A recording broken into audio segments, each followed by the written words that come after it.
హైదరాబాద్ లో బాలిక పూర్ణిమ మిస్సింగ్ మిస్టరీగా మారింది. స్కూల్ కి వెళ్తున్నాను అంటూ ఇంటి నుంచి బయలుదేరిన పూర్ణిమ ఏమైందో అంతు చిక్కటం లేదు. మరోవైపు 18 బృందాలతో 7 రోజులుగా గాలిస్తున్న చిన్న క్లూ కూడా దొరక్క పోలీసులు తలలు పట్టుకుంటున్నారు. అసలు హైదరాబాద్ లో మిస్ అయిన పూర్ణిమ ఏమైనట్లు? స్కూల్ కి వెళ్తానని చెప్పి పూర్ణిమ ఎక్కడికి వెళ్ళింది?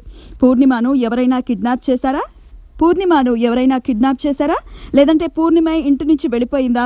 పూర్ణిమ మిస్సింగ్ కి ముందు ఇంట్లో ఏం జరిగింది? స్కూల్లో ఎలా ఉండేది? ఆమె ఫ్రెండ్స్ ఎవరు? పూర్ణిమ మానసిక స్థితి ఎలా ఉంది? ఇలా అనేక కోణాల్లో పోలీసులు దర్యాప్తు చేస్తున్నారు. పేరెంట్స్, బంధువులు, టీచర్స్, ఫ్రెండ్స్ నుంచి వివరాలు సేకరిస్తున్నారు. అయితే పూర్ణిమ ఇంటి నుంచి బయటకు వెళ్తున్నప్పుడు హుషారుగానే ఉన్నట్లు సీసీటీవీ ఫుటేజ్ లో పోలీసులు గుర్తించారు.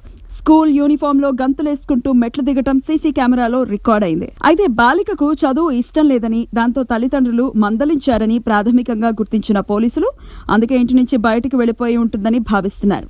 అయితే పూర్ణిమ తండ్రి ఫోన్ ని పరిశీలించిన పోలీసులు ఆందోళన వ్యక్తం చేసినట్లు తెలుస్తోంది.